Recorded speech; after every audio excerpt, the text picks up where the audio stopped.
Iginiit ng prosekusyon na dapat isang tabi ng impeachment court ang anilay pag-iyak ng depensa dahil sa social media post ni Private Prosecutor Amando Ligutan.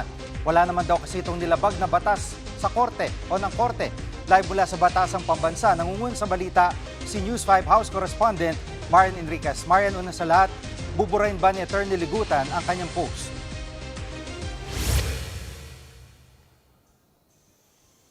Jiggy, una sa lahat, wala raw pagsisisi. Itong si Private Prosecutor at Attorney Amando Virgil Ligutan, dito nga sa kanyang social media post, kaugnay doon sa misleading questions. At higit sa lahat, hindi raw niya buburahin itong kanyang post nga kahapon dahil wala naman daw siyang nilalabag na anumang panuntunan para sa mga abogado. At kung babalikan natin, Jiggy, kahapon, napapost itong si Ligutan tungkol nga dito sa misleading questions. And I will quote, sinabi niya, "A principle all lawyers and law students know by heart, misleading questions are not allowed even on cross-examination." End of quote. Walang pinangalanan dyan, si Ligutan sa post na yan, pero naibahagi niya yan sa kanyang social media matapos nga yung naging diskusyon ni Private Prosecutor Attorney Lorna Capunan at ng defense lawyer na si Attorney Christine Ferrer, kaugnay nga doon sa misleading questions, at later on ay pinuna o sinita nitong lead defense counsel na si Attorney Sheila Sison. Gate pa ni Ligutan, as to the timing ng pagpo-post niya, wala naman daw siyang dapat konsidera sa kanyang pagpo-post.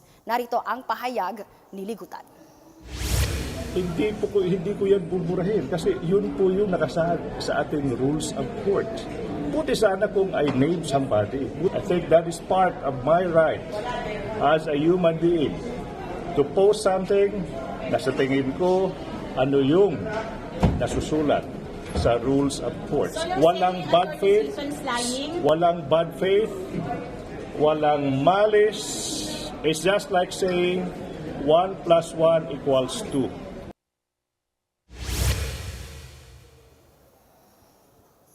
Jiggy, sa panig naman ng prosekusyon, iginiit nung isa sa mga House Prosecutor si Akbayan Party List Representative Shell Jokno na may dalawang rules na napapaloob dito nga sa sub judice rule. Una dyan, yung Section 18 ng Senate Rules on Impeachment, kumbaga saan ipinagbabawal yung both prosecution and the defense team na magsalita tungkol dun sa merito ng kaso. Ibig sabihin dyan, yung tungkol dun sa ebidensya, mga testigo o mga dokumento na lumalabas dun sa impeachment court. At yung isa naman, dun sa rules of court, ay pinagbabawal nga na magsalita doon sa mga bagay na may subjudice. Ibig sabihin, bawal po yung anumang pahayag na maaaring maka-impluwensya doon sa kahihinatnan o kalalabasan nga ng ng paglilitis. At ayon nga doon sa prosekusyon, wala ni anuman dyan na nilabag itong si Attorney Ligutan. At gate nga nila, isa na raw, isang tabi na lang ni Presiding Officer Cheese Escudero itong anilay pag-iyak ng defense team tungkol sa usapin na yan. Pakinggan natin itong kanilang mga pahayag. Dapat itabi ng pong presiding officer ito pong pag-iyak ng depensa dito po sa bagay po na ito.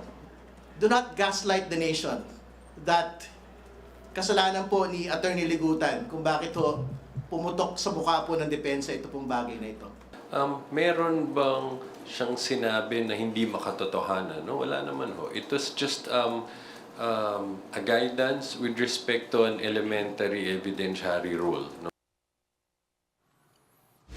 At Marian, dati rin nag-post si Senator Judge Pia Cayetano tungkol sa impeachment.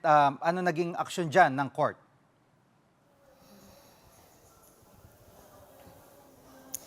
Jiggy, actually kahapon, bago nga mag-adjourn itong impeachment trial, nagsabi itong si Presiding Officer Cheese Escudero na by Monday, sa Lunes, maglalabas daw siya ng ruling o warning dito nga sa mga partido o yung grupo na, posibleng ang lumalabag na dito sa sub judice rule, sa Section 18 na nabanggit natin kanina dahil may isang grupo daw na sumusobra na.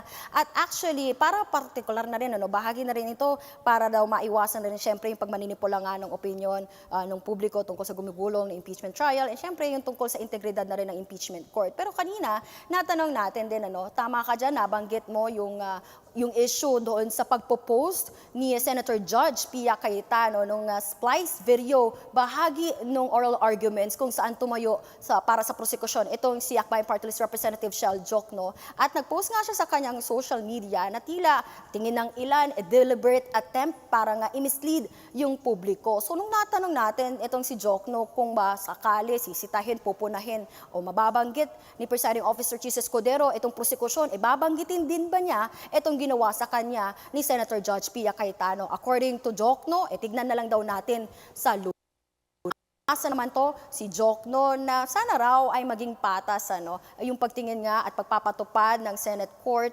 dito nga sa mga rules na to, hindi lang sa prosekusyon at depensa, kundi maging mismo sa mga senator judges. Pakinggan natin itong kanilang mga pahayag. We do hope and we will continue to push for equality and even-handedness in application of all the rules. One side has been crossing the line many times.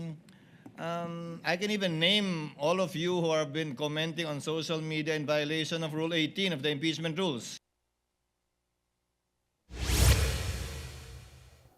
Jiggy, tingin pa nga ng prosekusyon na maaaring strategiya raw ng defense team ni VP Sara itong pagsita nga ni Attorney Sison doon sa post ni Ligutan para tabunan, i-distract o malihis yung atensyon ng publiko doon sa kung ano man yung lumabas doon sa naging pagdinig kahapon. Dahil lalo't sinasabi nga nila hindi naman daw nabasag ng defense team ni VP Sara itong mga inilabas na testimonya ng testigong si COA Auditor Sailin Del Campo kaugnay doon sa mga nakita nilang irregularidad sa paggasta ni VP Sara sa kanyang confidential funds. Dagdag pa nga ng prosekusyon kung may dapat sitahin itong Senate Impeachment Court, yan daw ay si Vice President Sara Duterte. Lalo na doon sa mga patuloy niyang pahayag, kaugnay nung maalala ninyo, may nabanggit siya tungkol doon sa bending of the law raw na nakikita nga dito sa impeachment trial, mula pa sa Kamara hanggang dito sa Senate Impeachment Court. Git nga ilang mga taga-prosekusyon nakababahala, labis na nakababahala na itong mga ganitong klase ng pahayag ay nanggagaling pa mismo